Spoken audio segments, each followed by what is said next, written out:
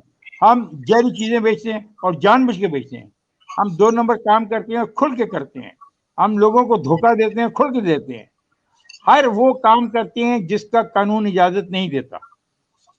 کیا دوسرے ملکوں میں ایسا ہو سکتا ہے؟ نہیں جناب۔ وہاں پہ شراب پینے کے جو آپ کے علاقے ہیں برطانیہ کے، وہاں پہ لکھا ہوا ہے کچھ علاقوں میں کہ رات 10 بجے کے بعد یہاں شراب پینا منع ہے۔ لکھا ہوا یا نہیں لکھا ہوا؟ لکھا ٹھیک ہوا ہے سر یا نہیں؟ جی ہاں بولے نا ہاں یا نہ، میں کوئی جواب دیں۔ جی، آپ تھوڑا سا ٹائم بڑھ گیا ہے، پہلے ہوتا تھا، آپ ذرا بڑھ گئے نہیں ٹائم بڑھ گیا ہوگا نا، لیکن جی جی، اصول تو ہے نا۔ ہاں اصول ہے، بالکل بالکل اچھا، جب آپ کو وہ پولیس والا روکتا ہے تو آپ کا نام پوچھتا ہے، یہ پوچھتا ہے، وجہ پوچھتا ہے، اور چٹ پہ لکھتے رہتا ہے، اور ایک چٹ کی کاپی آپ کے ہاتھ میں تھماتا ہے نہیں تھماتا؟ بالکل تو یہاں پہ کس کی بات ہم کریں؟ جس جگہ کسی پولیس والے نے روکنا ہے، میں نے فون اٹھا کے کان پہ لگا لینا ہے، اور بھاجی انہیں میں روکیا یہ ہاں ایلو گل کر دے نال۔ تو اس سے سسٹم تو نہیں چلے گا، اور نہ چل رہا ہے۔ اور بدقسمتی یہ ہے کہ اب تو سسٹم بسیدہ اتنا ہو گیا ہے کہ اب وہ دیمک لگ گئی ہے، مجھے ڈر ہے کہ یہ گر نہ جائے۔ صحیح۔ اچھا سر، آپ کی اجازت سے میں اکبر ایس بابر صاحب کو بھی سر سامنے لاتا ہوں۔ مجھے بہت خوشی ہوگی بابر صاحب کی آواز سن کے اور ان کی باتیں سن کے۔ بالکل، آپ کی موجودگی میں سر، آپ کی اجازت سے اچھا، جو آپ نے جواب دیا ہے افتخار صاحب، وہ جن صاحب نے سوال کیا تھا وہ کہتے ہیں جی میں اتفاق کرتا ہوں افتخار صاحب سے، حالانکہ جواب آپ کا بڑا سخت تھا لیکن انہوں نے اتفاق کیا جی۔ اس کا اچھا، مطلب سچ بولنے جی کی صلاحیت بھی ہم میں ہے، بالکل اور بالکل، سچ بولنے کی صلاحیت ہے، یہی آخری امید ہے، یہی زبردست، آخری امید ہے ریاست کو بچانے کی۔ اگر یہ بھی انشاءاللہ ختم پر ریاست گئی۔ انشاءاللہ انشاءاللہ۔ اچھا اکبر ایس بابر صاحب، پہلے تو سر آپ کو یقین کریں کہ آپ مورلی، پبلکلی، آفیشلی عوام کے اندر آپ نے وہ کیس جیت لیا ہے۔ اب ایک فارمیلٹی ہے کہ وہ اس کا ڈیسیجن ادھر آئے یا ادھر آئے، کیونکہ تاریخ جب بولتی ہے سم ٹائم، جیسے بھٹو صاحب کو پھانسی ہوئی تو کوئی انہیں قاتل نہیں مانتا اور وہ ان کا کیس ریفر بھی نہیں کیا جاتا عدالتوں میں۔ ایک تو سر آپ کے لیے یہ بات ہے، دوسری بات یہ ہے کہ یہ جو افتخار صاحب پہلے اکانومی پہ تھوڑی سی بات کر رہے تھے، وہ کہہ رہے تھے میرا نہیں، اکبر ایس بابر صاحب بات کریں گے۔ آپ کو مجھے سر یہ بتائیں کہ عمران، آپ لوگ کیوں وری ہیں کہ اسٹیٹ بینک چلا گیا، اس طرح ہو گیا؟ عمران صاحب نے تو اپنا وعدہ پورا کر دیا کہ آئی ایم ایف کے پاس اب حکومت نہیں جائے گی، اب اسٹیٹ بینک جانے اور وہ جانے، یہ تو وعدہ ان کا پورا ہو گیا۔ بسم اللہ الرحمن الرحیم۔ میں افتخار صاحب کا بہت شکریہ ادا کرتا ہوں، انہوں نے جو میرے بارے میں الفاظ کہے، میں ان کی بہت عزت کرتا ہوں، اور بڑے سینئر ہمارے صحافی ہیں، انہوں نے بہت حالات دیکھے ہیں ہمارے پاکستان کے، جو سیاسی حالات ہیں بڑے قریب سے دیکھا ہے، اور ان کی جو اوپینین ہوتی ہے وہ بڑی میچور ہوتی ہے، اور کاش کے سننے والے سنیں اور ان سے کچھ سیکھیں، کیونکہ قومیں جو ہوتی ہیں وہ اپنے اس قسم کے جو لوگ ہوتے ہیں جن کا تجربہ ہوتا ہے، جو اثاثہ ہوتے ہیں قوم کے، وہ جب اپنا مشورہ دیتے ہیں تو وہ پوری زندگی کا نچوڑ سامنے رکھ رہے ہوتے ہیں۔ انفارچونیٹلی ہمارے ملکوں میں ایسے لوگوں کی اتنی قدر نہیں ہے، اور یہی یہ ایک بڑی وجہ ہے۔ جہاں تک افتخار صاحب کا تعلق ہے، میں ان کا بڑا شکریہ ادا کرتا ہوں کہ انہوں نے وہ باتیں کہی میرے بارے میں۔ ہم دیکھیں ایک اسٹرگل کر رہے ہیں، ہم نے پاکستان تحریک انصاف جب بنائی تو اس وقت یہ جو پارٹی تھی اس کو کوئی ریکگنائز نہیں کرتا تھا، اور پاکستان کے بہت سارے حالات اور بہت سارے ہوتا تھا یہ پارٹی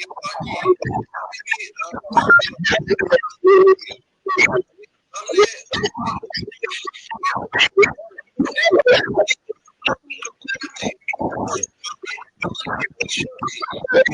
ایک جماعت ایک آپشن کے طور پہ قوم کے سامنے لائی، جو ایک سیاست میں کچھ نہیں اور پازیٹیو چیزیں سامنے لائیں گے۔ تو تمام ہمارے نعرے تھے تبدیلی کے، اور تبدیلی کے جو بہت سارے، اس کو ہم نے پھر بہت سی کی حمایت کی، میں نے کی مرحوم عمران خان کی مخالفت کی، لیکن ہم اس استقامت سے گزرے اور پھر اس کے بعد چیز طے ہوئی، اور وہ طے ہوئی ریفرنڈم کے بعد اور الیکشن کے بعد نہیں. ہم نے اپنا کرنا ہے وہ پاپولر، ہم نے لوگوں میں جڑے اپنی سیاسی ملازمت.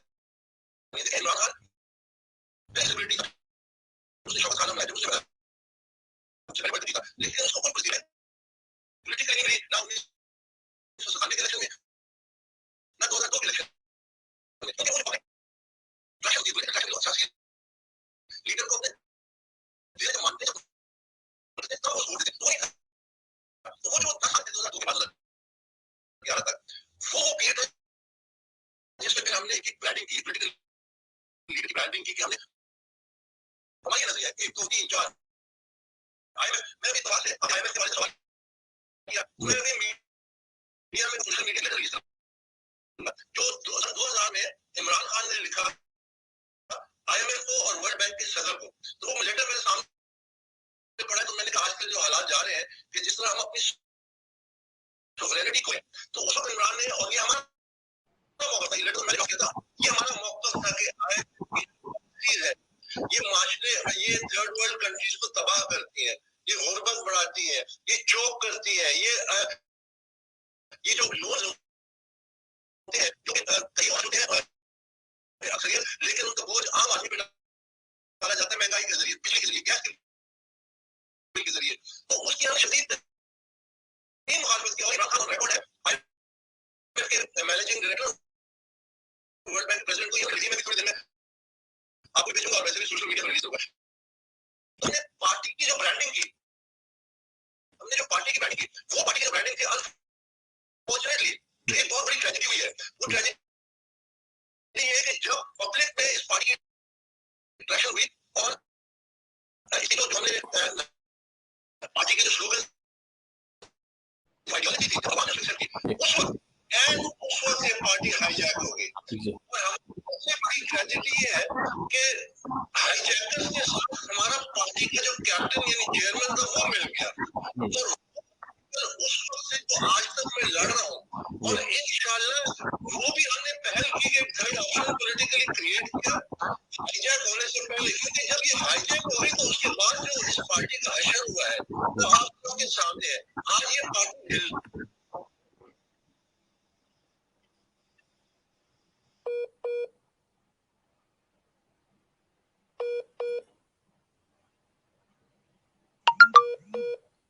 جی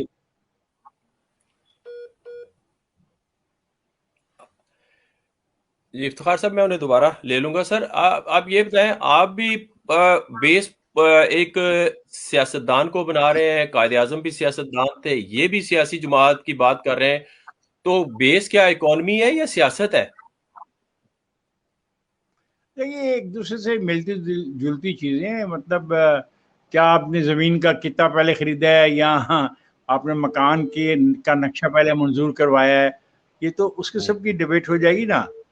دیکھنا تو یہ کہ آج کا جس پاکستان کی ہم بات کر رہے ہیں وہ 6-6.5 کروڑ کا پاکستان ہے اور اس میں مشرقی پاکستان بھی شامل تھا. آج جس پاکستان کی بات میں اور آپ کر رہے ہیں وہ 22 کروڑ کا پاکستان ہے. تو بہت فرق ہے اس پاکستان میں وہ جمہوری حوالوں سے، رویوں سے، انسانی رویوں سے.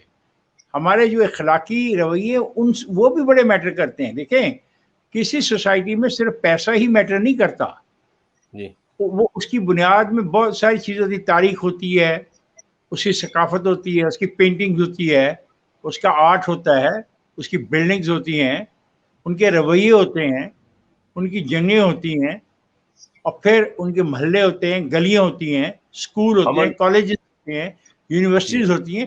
سب چیزیں مل کے آپ ایک چیز کو بناتے ہیں. امن ہو گیا سر. آپ افتخار صاحب یہ سوال بھی آیا لیکن میں آپ کو آپ کے اس کے تناظر میں ہی کر دوں گا. آپ نے جب سر ویکسین لگوائی تو آپ نے دیے تھے 8,500 روپے یا 1,500 روپے جو بھی ہے؟ جی نہیں، میں نے ایک پیسہ بھی نہیں دیا.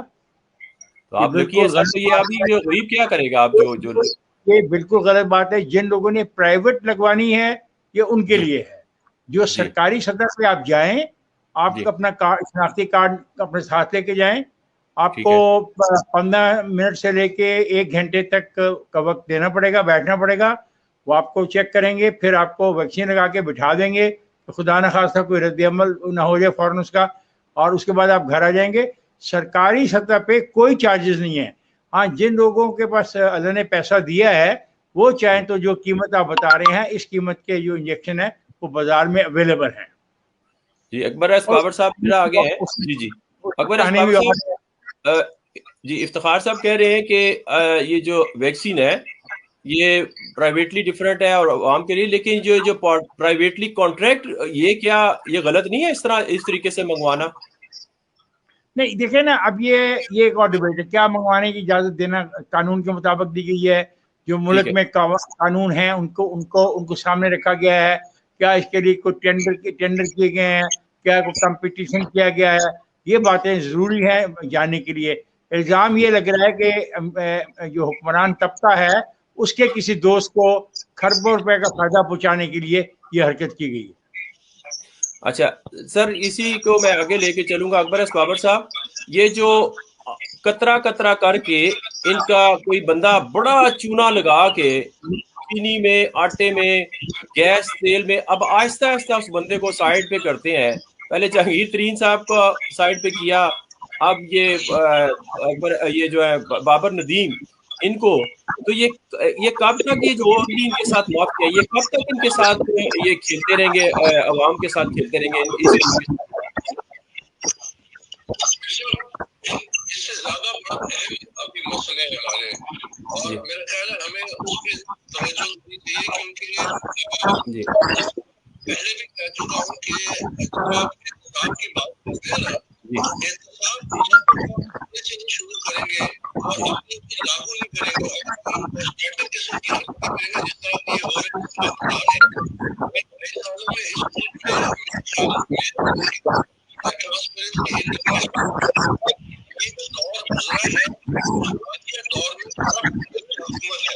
یہ میں نہیں کہہ رہا, ٹرانسپیرنسی انٹرنیشنل کہہ رہی ہے کہ پچھلے 10 سالوں میں جو ہم نے سروس کرے ہیں بدلی ہے, تو یہ سماج کی کرتی ہے کہ پاکستان میں کرپشن بہت بڑے پیمانے پہ آگے بڑھ چکا ہے, اور یہ یہاں تک کہ ٹرانسپیرنسی انٹرنیشنل نے ویکسین کے حوالے سے بھی خط لکھا ہے کہ ان کو جو پرائسنگ ہے اس پہ کتنا شدید یہ لوگوں کو لوٹا جاتا ہے, تو یہاں سینٹرل طور کیے جا رہے ہیں. تو کرپشن یہ بنیاد پر پاکستان تحریک انصاف کی جس کی وجہ سے یہ جماعت بنائی تھی, لیکن اس سے بھی بڑا دیکھیے یہ ہمیں اس طرح ڈال دیا گیا ہے, ہم صبح شام سی بحث میں کہ یہ وہ کرتا ہے, اس کے ساتھ ہی ساتھ ہماری جو بیسک سوورینٹی ہے وہ کمپرومائز ہوتی جا رہی ہے. دیکھیے جو اسٹیٹ جس طرح آئی ایم ایف کے حوالے کیا گیا ہے,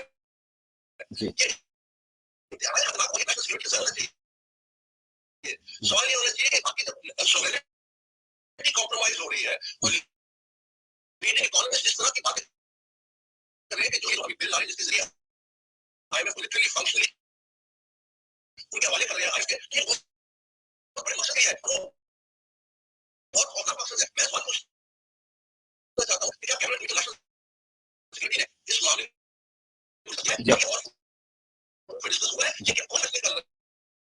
یہ کیسی کے فیصلے ہماری نسلیں ہوتے ہیں, اس کے پیچھے ہے. میں ہمیشہ سے ہم نے پی ٹی آئی جو بنائی تھی, دیکھیے پاکستان کے بہت سارے مسئلے ہیں, آپ اس کی سمپل آپ اس میں ٹکٹ لگاتے جائیں تو پہلی گیٹ کھولیں گے تو سب سے مشکل ہوگی, دوسری پہلے سے ڈیلی ہو چکی ہوگی. اس کا آپ کا نمبر ون مسئلہ کیا ہے, آپ کا مسئلہ لیڈرشپ کا. آپ کے پاس لیڈرشپ نہیں, جو پاکستان والی جائے اور کیسے ماڈرن نیشن بنائے, تو وہ جانتے محنت کیا جانتے جس کو پتا وہ کانفلکٹ ہو کیا ہے. ہمارے وزیر اعظم یہ ہمارا ہماری پارٹی کا چیئرمین جنیوا جاتا ہے 12.5 روپے, دو بزنس اس کے فرینڈس جو ہے اس سے بڑا کانفلکٹ کیا ہو سکتا ہے, اس کے باوجود کوئی پوچھنے والا نہیں. لیڈرشپ کا حل کیا ہے, یہی میرے کیس کا مقصد ہے. لیڈرشپ کا حل سیاسی جماعتیں ہیں,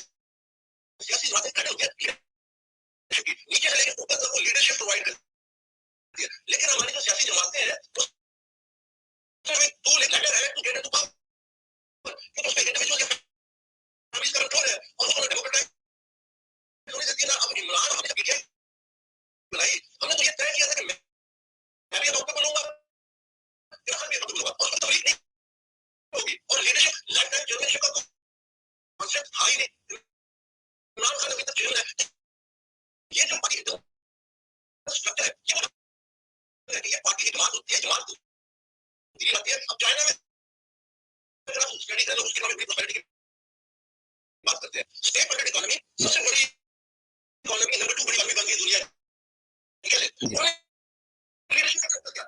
وہ کہتے ہیں کہ پہلے ہم ایک بہت بڑا لیول پہ, تشکیل لیول پہ لوگوں کو گروم کرتے ہیں, پھر ان میں ڈیموکریٹک طریقے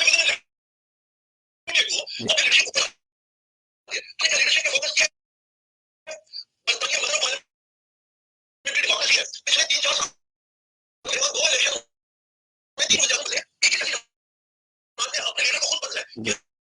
پاکستانی کے ساتھ بھی سوشل میڈیا لیڈرشپ ہے,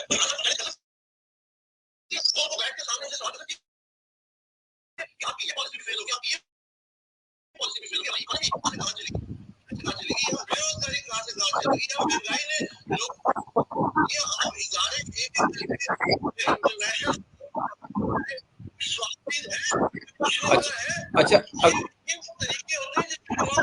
اکبر بابر صاحب, اکبر شیخ بابر صاحب, میں آپ کا فلو توڑنا نہیں چاہ رہا تھا, لیکن آپ نے 2 باتیں بڑی اہم کر دی, اس کے اوپر تو بڑی تاریخ ہوگی. اور افتخار صاحب سے بھی میں گزارش کروں گا, دیکھیں آپ نے جو کہا نا کہ سیکیورٹی فورسز اور یہ رسک امریکن جو ہے وہ پھر جی آ رہی ہے آواز آپ کو اکبر بابر صاحب؟ آپ کو آواز آ رہی ہے اکبر بابر صاحب؟ امریکن امریکن جو فوج ہے نا, ٹریننگ فورسز کے مینول میں ہے کہ IMF ان کا ایک ٹول ہے, یہ امریکن فورسز کے ٹریننگ مینول میں ہے. تو ہماری فورسز کو یہ نہیں سمجھ آ رہی ہمارے طاقتور ادارے کیوں خاموش ہیں اس پہ؟ اتنا بڑا کام ہو گیا ہے, اسٹیٹ بینک ہاتھ سے جا رہا ہے, اور وہی افتخار صاحب بہتر جانتے ہیں کہ مجیب الرحمان کا 5واں پوائنٹ اور 6واں پوائنٹ کہ بھی اپنی اپنی فوجیں بنا لے, لڑیں پھر ایک دوسرے کے ساتھ, اور ایسٹ انڈیا کمپنی ہے, یہ سارے آپ لوگ کہہ رہے ہیں, میڈیا پہ کھل کے کہہ رہے ہیں, تو ہماری فورسز کو کوئی ہوش نہیں آ رہا. دیکھیے یہ بات عمران خان کو پتہ ہے, ہمارے طریقے تھا, آپ کو پتہ ہے کہ 2002 جی آپ کی آواز کا بھی پرابلم ہے سر. میں جب ہم نے آج ہماری آزادی کو کمپرومائز کی ہے, لیکن ایک اور کرنا چاہتے ہیں, ہم بھی زندہ ہے, ہم اپنی زندگی صرف ہم نے نہیں ہے, یہ قوم نہیں ہے, ہم لڑیں گے آزادی کے لیے, چاہے کوئی ہم سانس دیتا ہے یا نہیں دیتا, کوئی اپنی ذمہ داری ادا کرتا ہے یا نہیں کرتا, ہم سب کا مسئلہ ہے. ہم نے بڑی مشکل سے ہمارے بابا اجداد نے آزادی حاصل کی, تو اس آزادی کو نہیں گنوائیں گے, انشاءاللہ ہم لڑیں گے.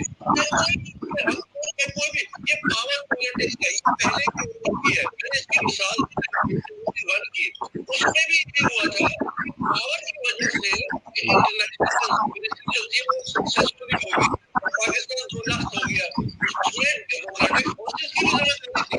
اگر انہیں جو میجورٹی بنگالی ہے ان کو ان کا میجورٹی رول کا حق دیتے تو شاید یہ نوبت نہ آتی اور پاکستان کسی صورت میں قائم رہتا یونائٹڈ پاکستان. تو یہ ذمہ داری پولیٹیشنز کی اب بہت زیادہ بڑھ گئی ہے, اور وہ اس لیے کہ ابھی یہ مسئلے میں ہے, یہ چھوٹے مسئلے ہیں, ان کو بڑی پکچر لینی چاہیے کہ پاکستان اس وقت فریڈم سوورنٹی اس سلسلے کے تحت ہمیں اکنامک کولیپس ایسے ذمہ دی گئی جن کو انسان ان کے بارے میں کیا کرے, کہ کانفیڈنس کی دھجیاں اڑائیں گی, میرٹ کی دھجیاں اڑائیں گی, ایسے لوگ اپوائنٹ کیے, تو پھر اس کا نتیجہ کیا نکلے گا؟ کیوں لگتے کہ یہ ہو رہا ہے وہ ہو رہا ہے, یہ تو ہونا ہی تھا. ہم نے روٹ کاز پہ جانا ہے, ہمارا لیڈرشپ کا کرائسس ہے, ہم نے لیڈرشپ کو اب دیکھنا ہے کہ یہ لیڈرشپ فیل ہو گیا, اور یہ ذمہ داری PTI اور PTI کی سیکرٹری لیڈرشپ آئے گی. اگر یہ نہ کہنا کہ اگر خدا نہ خاصا نقصان ہو گیا, ہم تو اس پالیسی کے خلاف تھے, ہم تو نہیں, آج آپ نے کھڑا ہونا ہے, اگر آپ نے اپنا حق ادا کرنا ہے اس قوم کو, ہم انشاءاللہ یہ جو کچھ ہو رہا ہے ہمیں سمجھ آ رہی ہے, اس کو ہم لڑیں گے, اس کا مقابلہ کریں گے, اور یہ نہ صرف حکومتوں میں سڑکوں پہ بھی کریں گے, اور یہ میرا آپ سے وعدہ ہے کہ انشاءاللہ ہم کرتے